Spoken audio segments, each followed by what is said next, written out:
स्वर्ग और नर्क। एक बुजुर्ग औरत मर गई। यमराज लेने आए।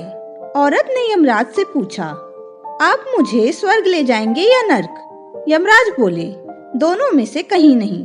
तुमने इस जन्म में बहुत ही अच्छे कर्म किए हैं, इसलिए मैं तुम्हें सीधा प्रभु के धाम ले जा रहा हूँ। बुजुर्ग औरत खुश हो गई और बोली, धन्यवाद, पर मेरी आपसे एक विनती है।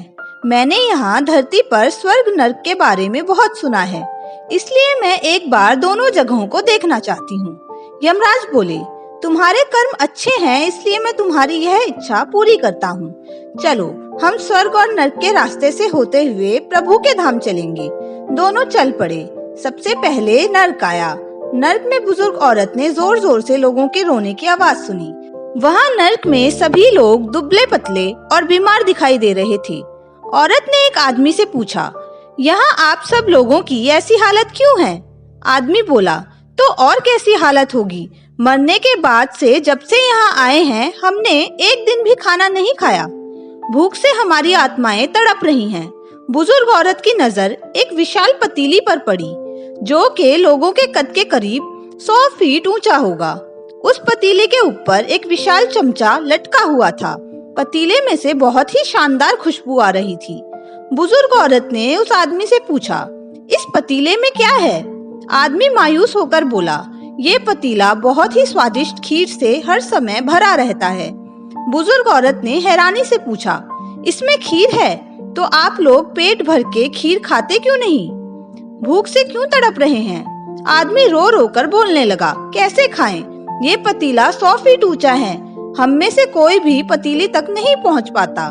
यह सुन बुजुर्ग औरत को उन पर तरस आ गया।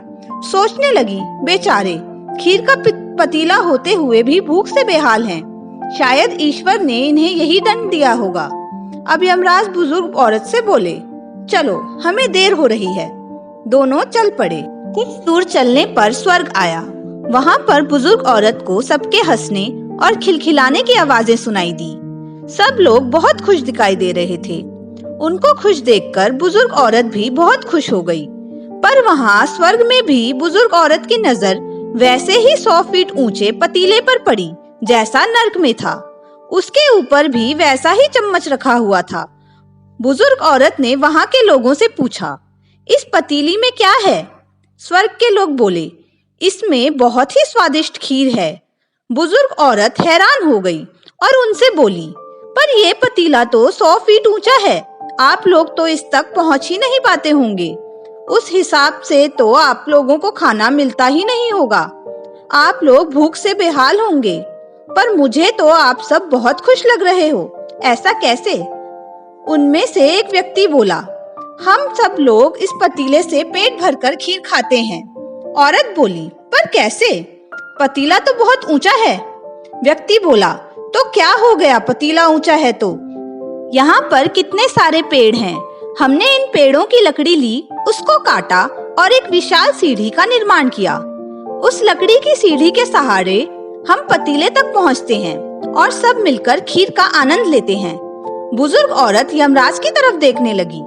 यमराज मुस्कुराए और बोले, ईश्वर ने स्वर्ग और नर्क मनुष्य के हाथ में सौंप रखा है। चाहे तो अपने लिए नर्क बना ले, चाहे तो अपने लिए स्वर्ग। ईश्वर ने सबको एक समान हालतों में डाला है। उसके लिए उसके सभी बच्चे समान हैं। वह किसी से भेदभाव नहीं करता। वहाँ नर्क में भी पेड़ पौधे सब थे, पर वहाँ लोग खुद ही आलसी हैं। उन्हें खीर हाथ में ही चाहिए। वह कोई कर्म नहीं करना चाहते, कोई मेहनत नहीं करना चाहते, इसलिए भूख से बेहाल हैं। क्योंकि यही तो ईश्वर की बनाई इस दुनिया का नियम है। जो कर्म करेगा, मेहनत करेगा, उसी को मीठा फल खाने को मिलेगा।